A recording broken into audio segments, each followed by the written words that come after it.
Hello everyone, welcome to my channel.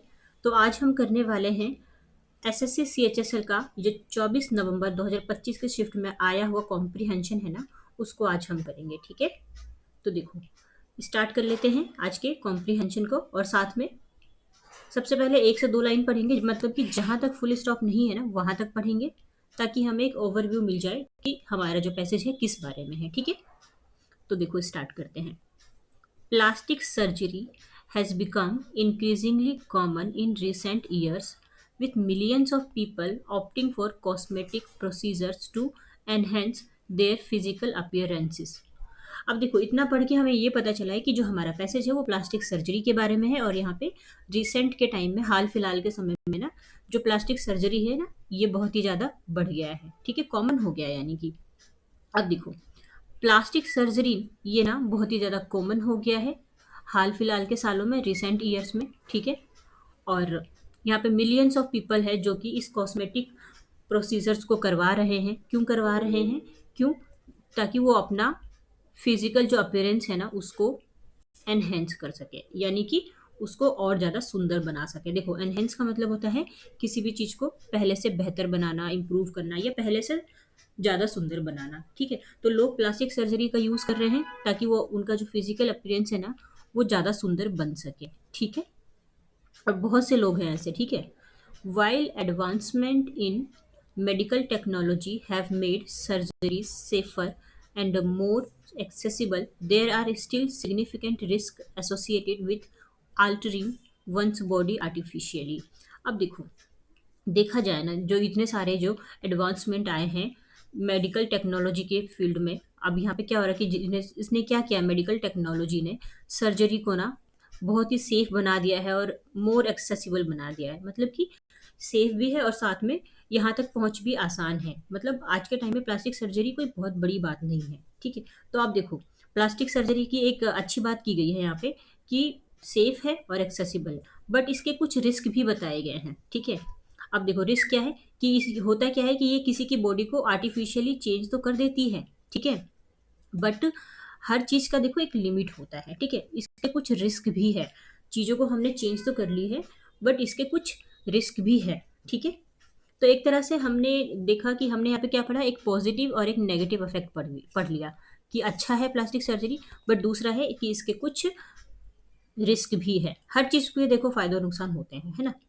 One of the major negative effects of plastic surgery is the risk of medical complications such as infections, scarring and even organ damage in severe cases.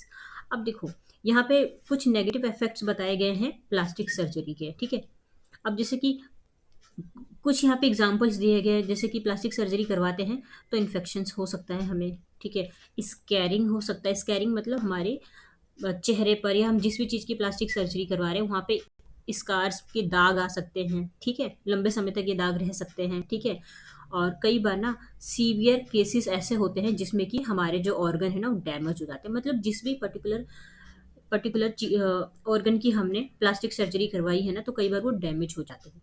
तो हमने क्या देखा यहाँ पे, plastic surgery से हम चीज़ों को सुंदर तो बना पा रहे हैं, पर कई बार जरूरी नहीं है कि हर बार ये सक्सेस हो। कई बार सीवियर केसेस ऐसे हुए हैं जिससे कि ऑर्गन तक डैमेज हो गया है। ठीक है, additionally repeated surgeries can weaken the bodies natural healing process.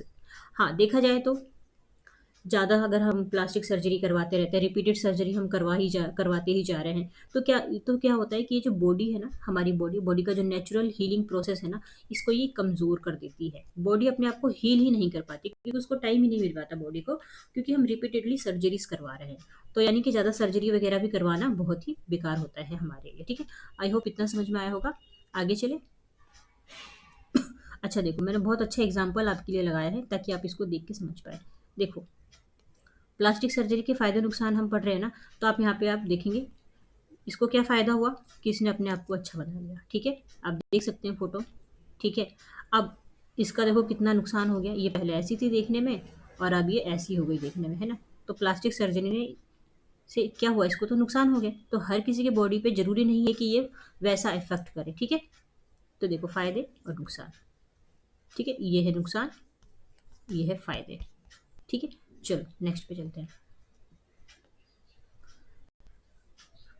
Apart from physical risk, plastic surgery can also have psychological consequences. अब देखो, फिजिकल रिस्क के अलावा प्लास्टिक सर्जरी के ना और भी काफ़ी काफ़ी सारे रिजल्ट निकले हैं। जैसे कि एक आया है साइकोलॉजिकल कॉन्सिक्वेंसेस। एक मतलब साइकोलॉजी क्या होता है, हमारे माइंड से रिलेटेड, ठीक है। तो इसने हमारे साइकोलॉजिकल ही हमें अफेक्ट, साइकोलॉजिकल भी इसने हमें अफेक्ट किया है, ठीक है। अब देखो, many people develop unrealistic expectations, which often leads to dissatisfaction, anxiety, and low self-esteem when results do not match their ideal images. अब देखो यहाँ पे क्या होता है, एक दो वर्ड्स पहले देखते हैं। अनरियलिस्टिक मतलब जो सच ही नहीं है, ऐसा एक्सपेक्टेशन जो सच हुआ ही नहीं। डिससेटिस्फेक्शन, निराश हो जाना, ठीक है। और सेल्फ एस्टीम, ये वर्ड मैं आपको बता देती हूँ ताकि पढ़ते टाइम हमें इजीली समझ आए। सेल्फ एस्टीम का मतलब होता है अपने खुद कैरेक्टर को लेके अच्छा ओपिनियन रखना, अपने आप को अच्छा दिखाना, ठीक है। चलो इसको पढ़ते हैं। अब देखो, बहुत सारे ऐसे लोग हैं जो कि एक अनरियलिस्टिक एक्सपेक्टेशन रखते हैं। मतलब वो सोचते हैं जो रियल हो ही नहीं पाता। वो बहुत सी चीज़ें पहले से सोच के चलते हैं कि ऐसा होगा, प्लास्टिक सर्जरी करवाने के बाद ऐसा हो जाएगा। बट क्या होता है, वो उनके जो एक्सपेक्टेशन है, उन्होंने जैसा सोचा था वो रियल हो ही नहीं पाता है, ठीक है। इससे क्या होता है कि उनको एक डिससेटिस्फेक्शन मिलता है। सपोज आप कुछ सोच के प्लास्टिक सर्जरी करवाने गए, वैसा रिजल्ट आपको नहीं मिला, तो इससे आप क्या हो गया, आपको डिससेटिस्फेक्शन, निराशा हुई, आपको एंग्जाइटी होगी और साथ में लो सेल्फ स्टीम होगा। यानी कि आपको अपने ओपिनियन, अपने कैरेक्टर को लेकर, अपने ओपिनियन को लेकर बस बहुत लो फील करेंगे आप, ठीक है। तो क्योंकि जो आपने सोचा था ना वैसा रिजल्ट नहीं आया, ठीक है। आपने जैसा सोचा था कि हमारे साथ ऐसा होगा वैसा होगा, वैसे रिजल्ट नहीं आया, जिसकी वजह से आप इन सब चीज़ों के डिससेटिस्फेक्शन के, एंग्जाइटी के, लो सेल्फ स्टीम के शिकार हो गए, ठीक है। नेक्स्ट पे चलते हैं। More over, an excessive focus on outward beauty can promote superficial values in society, encouraging people to judge themselves and other based on solely on appearances.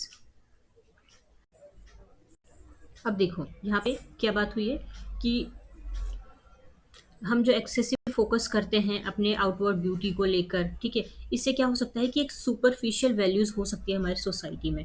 Superficial values मतलब कि अ, हम जो सोसाइटी है वो सही से उन चीज़ों को समझ ही नहीं पा रही है, ठीक है। एनकरेजिंग पीपल टू जज देमसेल्व्स, लोग आपको एनकरेज करेंगे आपको जज करने के लिए, ठीक है।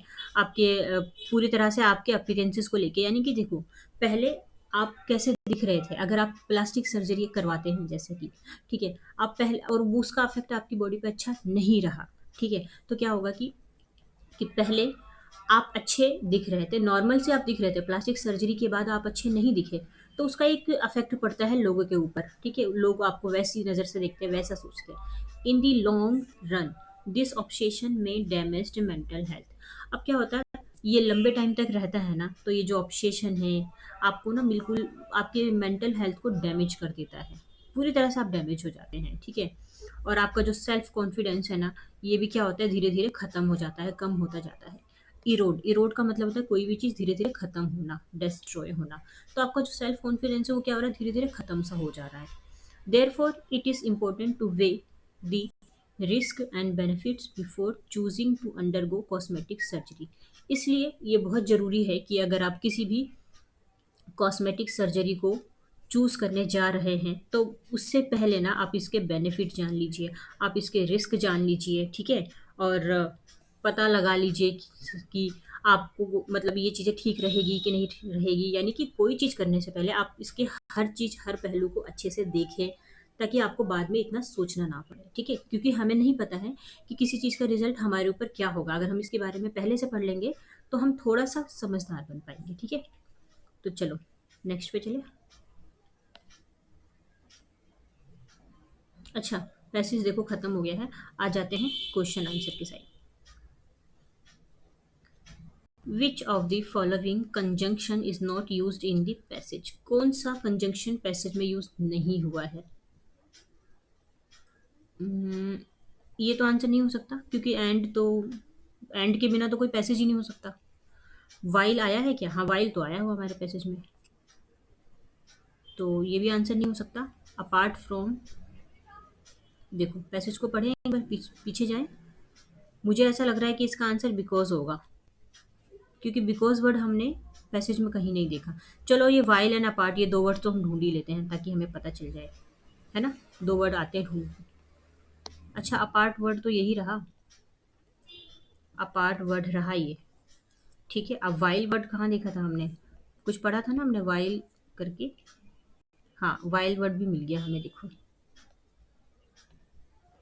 ये रहा वाइल, यानी कि जो हमारा आंसर है ना बिकॉज, यही करेक्ट आंसर है। ठीक है, चलो हमारा जो करेक्ट आंसर है वो है बिकॉज, क्योंकि बिकॉज जैसा वर्ड हमारे पैसेज में नहीं आया है। ठीक है, चलो नेक्स्ट पे चलो। हाँ, सेकंड क्वेश्चन है आपका ये, identify the sentence from the passage that contains a relative pronoun and choose the correct type of pronoun used। relative pronoun बताना है कि किस में यूज हुआ है। ठीक है, अब रिलेटिव प्रोनाउन, देखो मैं वैसे बता देती हूँ कि रिलेटिव प्रोनाउन में ना बेसिकली किसी नाउन की ना एक्स्ट्रा इन्फॉर्मेशन होती है। ठीक है, तो मैं अब एक मिनट में आपको बताती हूँ इसका आंसर क्या है। Plastic surgery has become increasingly common in recent, ये नहीं है इसका answer. While advancement in medical technology have made surgeries safer and more accessible, नहीं ये तो नॉर्मल सा सेंटेंस है, ये रिलेटिव प्रोनाउन नहीं है। Many people develop an unrealistic expectations which often leads to dissatisfaction. अच्छा देखो, यही हमारा करेक्ट आंसर होगा। अब हमारा ये करेक्ट आंसर क्यों है, देखो क्योंकि ये जो हमारा जो है ना, इसमें एक नाउन है और नाउन की इसमें एक्स्ट्रा इन्फॉर्मेशन दी जा रही है कि ये एक्सपेक्टेशन है, ये अनरियलिस्टिक है। ठीक है, डिससेट, ये सारी चीज़ें हमारे मतलब कि एक नाउन की एक्स्ट्रा इन्फॉर्मेशन दी जा रही है, इसलिए हमारा जो ऑप्शन नंबर सी है ना, यही करेक्ट आंसर हो जाएगा। ठीक है, और अगर क्वेश्चन वाले होते तो इसमें अब जैसे कि कोई कोई हु से स्टार्ट हो रहा है, विच से स्टार्ट हो रहा है, तो वो होता, पर यहाँ पे क्वेश्चन वाला तो नहीं है, तो हमारा करेक्ट आंसर सी है। ठीक है, नेक्स्ट पे चलते हैं। नेक्स्ट है हमारा सुपरफिशियल का मतलब बताना है। देखो सुपरफिशियल का बेसिकली मतलब होता है जिस चीज़ के बारे में पूरी तरह से नहीं पढ़ा गया हो, किसी चीज़ के बारे में पूरी तरह से नहीं सोचा गया हो, एक कंप्लीट वे में नहीं सोचा गया हो। ठीक है, क्या हो सकता है इसका आंसर, डीप एंड थॉटफुल नहीं, focusing only on surface affair. हाँ, ये हमारा करेक्ट होगा, क्योंकि इसमें पूरी तरह से नहीं सोचा गया, सिर्फ एक सरफेस के अपीयरेंसेस तक सोचा गया, मतलब ऊपर ऊपर सोचा गया, पूरी तरह से नहीं सोचा गया है। ठीक है, तो हमारा जो ऑप्शन नंबर बी है ये करेक्ट आंसर है। ठीक है, चलो नेक्स्ट पे चलते हैं। नेक्स्ट है हमारा ऑब्सेशन। ऑब्सेशन वर्ड का मतलब बताना है। ऑब्सेशन का मतलब होता है, देखो किसी चीज़ को बार बार सोचते रहना, बार बार उसके बारे में बातें करना, ये सारी चीज़ों को हम कहते हैं ऑब्सेशन। ठीक है, कैजुअल इंटरेस्ट नहीं, ये इंटरेस्ट कह सकते हैं बट ये कैजुअल इंटरेस्ट नहीं हो सकता, कैजुअल नहीं है। हेल्दी हैबिट नहीं, N intense and unhealthy focus, ये हो सकता है, यही है इसका आंसर। इंटेंस और अनहेल्दी मतलब उसी चीज़ के बारे में लेकिन सोचते जा रहे हैं, सोचते जा रहे हैं, उस चीज़ को लेके हम ऑब्सेस्ड हो गए है ना, तो option number C correct answer है यहाँ पे। ठीक है, नेक्स्ट पे चलते हैं। नेक्स्ट है हमारा what are two major risk associated with plastic surgery according to the passage. Passage के अकॉर्डिंग प्लास्टिक सर्जरी के दो मेजर रिस्क बताने हैं। तो पैसेज में क्या पढ़ा था हमने, इम्प्रूव्ड सेल्फ कॉन्फिडेंस और फास्टर हीलिंग। सेल्फ कॉन्फिडेंस तो हमने पढ़ा है, बट इसके हमने नेगेटिव और पॉजिटिव दोनों पढ़ा है, और ऊपर से ये कोई फास्ट हीलिंग नहीं करता है, तो ये काट दो, ये नहीं हो सकता आंसर, क्योंकि पैसेज के अकॉर्डिंग बताना है।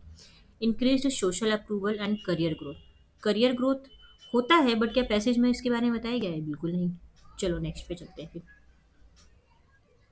Medical complications and psychological issues. अच्छा, रिस्क बताने हैं ना, तो रिस्क में तो यही हो जाएगा ना आंसर, कि इसके कुछ मेडिकल कॉम्प्लिकेशंस है और साथ में साइकोलॉजिकल इश्यूज भी है ना, तो ऑप्शन नंबर सी यही करेक्ट होगा। बाकी ये सब हटाओ, ये नहीं है, ऑप्शन नंबर सी है यहाँ पर भी। ठीक है, तो देखो 5 क्वेश्चन कर लिए हैं, आ जाओ वर्ड मीनिंग के साइड में। ठीक है, देखो एनहेंस, एनहेंस का मतलब होता है टू इम्प्रूव समथिंग, किसी चीज़ को इम्प्रूव करना, उसको बेहतर बनाना पहले से, ठीक है, सुंदर बना देना, इन सब के लिए हम कहते हैं एनहेंस। बेहतर दिखने के लिए किसी वस्तु में सुधार लाना, जैसे यहाँ पे प्लास्टिक सर्जरी के थ्रू हमारे फिजिकल अपीयरेंसेस में सुधार आया, ठीक है। नेक्स्ट वर्ड है आल्टरिंग। आल्टरिंग का मतलब था कोई भी चीज़ को चेंज करना, टू चेंज समथिंग, ठीक है। सेल्फ स्टीम, सेल्फ स्टीम का मतलब होता है good opinion of your own character and abilities, अपने बारे में अच्छा सोचना, अपने ओपिनियन को लेकर अच्छा सोचना, ठीक है। आत्मसम्मान, अपने चरित्र और क्षमताओं के लिए सम्मान का भाव होना। सोलली, सोलली का मतलब होता है ओनली, कंप्लीटली, एंटायरली, है ना। चलो नेक्स्ट पे चलते हैं ऑब्सेशन। अभी अभी हमने पढ़ा ये word, a state in which someone thinks about someone और समथिंग कॉन्स्टेंटली और frequently specially in a way that is not normal, किसी के बारे में, किसी चीज़ के बारे में, किसी इंसान के बारे में बार बार सोचते रहना, बार बार उसके ख्यालों में डूबे रहना, इसको हम कहते हैं ऑब्सेशन, ठीक है। तो देखो, पैसेज अच्छा, अगर अच्छा लगता है तो लाइक एंड सब्सक्राइब कर सकते हैं, बाकी हम फिर मिलते हैं नेक्स्ट वीडियो में, ठीक है। So thank you so much.